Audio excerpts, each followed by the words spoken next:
ಮಕ್ಕಳು ಹಾಲಿನ ಪೌಡರ್ ಶೌಚಾಲಯದಲ್ಲಿ ಶೇಖರಣೆಯನ್ನ ಮಾಡಲಾಗಿದೆ. ಬೆಳಗಾವಿ ಜಿಲ್ಲೆ ನಿಪ್ಪಾಣಿಯ ಸರ್ಕಾರಿ ಪ್ರಾಥಮಿಕ ಶಾಲೆಯಲ್ಲಿ ಈ ದುಸ್ಥಿತಿ ಬಂದಿದೆ. ಮಕ್ಕಳ ಹಾಲಿನ ಪೌಡರ್ ಅದನ್ನ ಶೌಚಾಲಯದಲ್ಲಿ ಶೇಖರಣೆ ಮಾಡ್ತಾ ಇದ್ರಂತೆ. ಬೆಳಗಾವಿ ಜಿಲ್ಲೆ ನಿಪ್ಪಾಣಿಯ ಸರ್ಕಾರಿ ಪ್ರಾಥಮಿಕ ಶಾಲೆಯಲ್ಲಿ ಈ ರೀತಿ ಮಾಡಲಾಗಿದೆ. ಮಕ್ಕಳ ಪೌಷ್ಟಿಕ ಆಹಾರಕ್ಕಾಗಿ ಹಾಲಿನ ಪೌಡರ್ ವಿತರಣೆ ಮಾಡಲಾಗ್ತಿದೆ. ಕನ್ನಡ ಪರ ಹೋರಾಟಗಾರರಿಂದ ಶಾಲೆಯನ್ನ ಪರಿಶೀಲನೆ ಮಾಡಲಾಗಿದೆ. ಶೌಚಾಲಯದಲ್ಲಿ ಹಾಲಿನ ಪೌಡರ್ ಅನ್ನ ಶೇಖರಿಸಿದ್ದಕ್ಕೆ ಕಿಡಿಕಾರ್ತಿದ್ದಾರೆ. ಶಾಲೆ ಹಿಂದಿನ ಬಾಗಿಲಿನಿಂದ ಹಾಲಿನ ಪೌಡರ್ ರವಾನೆಯನ್ನ ಮಾಡ್ತಾರಂತೆ. ಶಿಕ್ಷಕಿ ಕೃತ್ಯದ ಬಗ್ಗೆ ಹಿರಿಯ ಅಧಿಕಾರಿಗಳಿಗೆ ಮಾಹಿತಿ ನೀಡಲಾಗಿದೆ. ಟೀಚರ್ ವಿರುದ್ಧ ಕ್ರಮ ಕೈಗೊಳ್ಳದಿದ್ದಕ್ಕೆ ಆಕ್ರೋಶವನ್ನ ವ್ಯಕ್ತಪಡಿಸ್ತಾ ಇದ್ದಾರೆ. ಸ್ಥಳಕ್ಕೆ ನಿಪ್ಪಾಣಿ ಶಹರ ಪೊಲೀಸರು ಭೇಟಿಯನ್ನ ಕೊಟ್ಟಿದ್ದಾರೆ. ಪರಿಶೀಲನೆ ಮಾಡುವ ಕೆಲಸವನ್ನು ಕೂಡ ಮಾಡಿದ್ದಾರೆ. ಮಕ್ಕಳಿಗೆ ಪೌಷ್ಟಿಕಾಂಶದ ಕೊರತೆ ಕಾಣಬಾರದು. ಏಕೆಂತಂದ್ರೆ ಬೆಳೆಯುವಂತಹ ಮಕ್ಕಳಿಗೆ ಕೆಲವೊಂದಿಷ್ಟು ಪೌಷ್ಟಿಕಾಂಶಗಳು ಕೊರತೆ ಇರುತ್ತೆ. ಆ ಒಂದು ಕೊರತೆಯನ್ನ ನೀಗಿಸ್ಲಿಕ್ಕೆ ಅಂತ ಈ ಒಂದು ಹಾಲಿನ ಪೌಡರ್ ಅನ್ನ ನೀಡಲಾಗುತ್ತೆ. ಅದನ್ನ ತೆಗೆದುಕೊಂಡು ಹೋಗಿ ಶೌಚಾಲಯದಲ್ಲಿ ಇಡ್ತಾರೆ ಅಂತಂದ್ರೆ ಎಷ್ಟು ಹೀನ ಕೃತ್ಯ ಮಾಡಿದ್ದಾರೆ ನೋಡಿ. ಅಂತಹ ಶಿಕ್ಷಕಿಯರಿಗೆ ನಾಚಿಕೆನೇ ಆಗಲ್ಲ ಅನ್ಸುತ್ತೆ. ಸದ್ಯಕ್ಕೆ ಅವರ ವಿರುದ್ಧ ಕಠಿಣ ಕ್ರಮವನ್ನ ಜರುಗಿಸಬೇಕು ಅಂತ ಆಕ್ರೋಶ ವ್ಯಕ್ತ ಆಗ್ತಿದೆ. ಈಗಲಾದ್ರೂ ಒಂದು ಕಠಿಣ ಕ್ರಮವನ್ನ ಜರುಗಿಸ್ತಾರಾ ಅಂತ ನೋಡ್ಬೇಕಾಗುತ್ತೆ. ಮೇಲಧಿಕಾರಿಗಳು ಆಕೆಯ ವಿರುದ್ಧ ಕಠಿಣ ಕ್ರಮವನ್ನ ಜರುಗಿಸಬೇಕಾಗುತ್ತೆ. ಮಕ್ಕಳಿಗೆ ನೀಡುವಂತಹ ಹಾಲಿನ ಪೌಡರ್ ಅನ್ನ ತೆಗೆದುಕೊಂಡು ಶೌಚಾಲಯದ ಬಳಿ ಇರಿಸ್ತಾರೆ ಅಂತ ಅಂದ್ರೆ ನೀವು ದೃಶ್ಯಾವಳಿಯಲ್ಲಿ ಗಮನಿಸ್ತಾ ಇದ್ದೀರಾ. ಆ ಒಂದು ಶೌಚಾಲಯದ ಬಳಿ ಮಕ್ಕಳಿಗೆ ಸೇರ್ಬೇಕಾಗಿರುವಂತಹ ಒಂದು ಹಾಲಿನ ಪೌಡರ್ ಅನ್ನ ಇರಿಸಿದ್ದಾರೆ.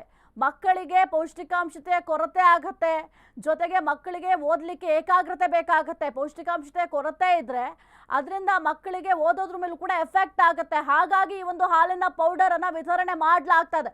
ಆ ಒಂದು ಹಾಲಿನ ಪೌಡರ್ ಮಕ್ಕಳಿಗೆ ಸೇರ್ತಾ ಇಲ್ಲ, ಹಿಂಬದಿಯಿಂದ ಬೇರೆ ಕಡೆ ರವಾನೆ ಮಾಡ್ತಾ ಇದ್ದಾರೆ. ಇಲ್ಲಿ ಶಿಕ್ಷಕಿಯರ ಪಾತ್ರವೇ ಇರುವಂಥದ್ದು, ಬೇರೆ ಯಾರು ಅಲ್ಲ. ಶಿಕ್ಷಕಿಯೇ ಈ ರೀತಿ ಮಾಡಿದ್ರೆ ಅದನ್ನ ತಡೆಯಲಿಕ್ಕೆ ಯಾರ ಕೈಲಿ ಸಾಧ್ಯ ಆಗತ್ತೆ? ಹಾಲಿನ ಪೌಡರ್ನ ಈ ರೀತಿಯಾಗಿ ಬೇರೆಯವ್ರಿಗೆ ಕೊಡ್ತೀರಾ ಅಥವಾ ಮಾರಾಟ ಮಾಡ್ತೀರಾ ಅಂತ ಅಂದ್ರೆ ಹೆಂಗ್ ಸಾಧ್ಯ ಆಗುತ್ತೆ? ಮಕ್ಕಳ ಭವಿಷ್ಯಕ್ಕೂ ಕೂಡ ಅದು ತೊಂದರೆ ಆಗುತ್ತೆ. ಪೌಷ್ಟಿಕಾಂಶದ ಕೊರತೆ ಇರುತ್ತೆ. ಎಲ್ಲಾ ಮಕ್ಕಳುಗಳು ಕೂಡ ಈ ಸರ್ಕಾರಿ ಶಾಲೆಗಳಿಗೆ ಯಾಕೆ ಮಕ್ಕಳನ್ನ ಸೇರಿಸ್ತಾರೆ ಅಂತಂದ್ರೆ ಬಡವರು ಸೇರಿಸ್ತಾರೆ. ಇವಾಗ ದೊಡ್ಡ ಶ್ರೀಮಂತರನ್ನ ದೊಡ್ಡ ಸ್ಕೂಲಿಗೆ ಸೇರಿಸ್ತಾರೆ. ಅಟ್ಲೀಸ್ಟ್ ಮಕ್ಕಳಿಗೆ ಒಂದು ಹಾಲಿನ ಪೌಡರ್ ಕೊಟ್ರೆ ಪೌಷ್ಟಿಕಾಂಶತೆಯ ಕೊರತೆ ನೀಗಿಸಬಹುದು ಅಂತ ಈ ಒಂದು ಹಾಲಿನ ಪೌಡರ್ ವಿತರಣೆ ಮಾಡಲಾಗ್ತಾ ಇದೆ. ಸದ್ಯಕ್ಕೆ ಒಂದು ಹಾಲಿನ ಪೌಡರ್ ಕೂಡ ರವಾನೆ ಮಾಡ್ತಾ ಇದ್ದಾರಂತೆ ಶಿಕ್ಷಕಿ. ಆಕೆ ವಿರುದ್ಧ ಕಠಿಣ ಕ್ರಮ ಕೈಗೊಳ್ಳಬೇಕು ಅಂತ ಆಕ್ರೋಶವನ್ನ ವ್ಯಕ್ತಪಡಿಸ್ತಾ ಇದ್ದಾರೆ ಸಾರ್ವಜನಿಕರು.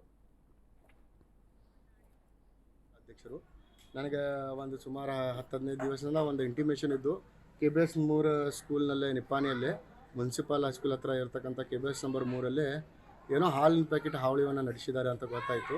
ಇವತ್ತು ನಾನು ಇಲ್ಲಿ ಬಂದೆ, 10:30 ಗಂಟೆಗೆ ಬಂದು HM ಅವರು ಭೇಟಿ ಆದಮೇಲೆ ಅವರು ಒಂದು ಬಾತ್ರೂಮ್ನಲ್ಲೇ ಇಟ್ಟಾರಂತ ಕೇಳಲಿಕ್ಕೆ ಪಟ್ಟಿದ್ದ.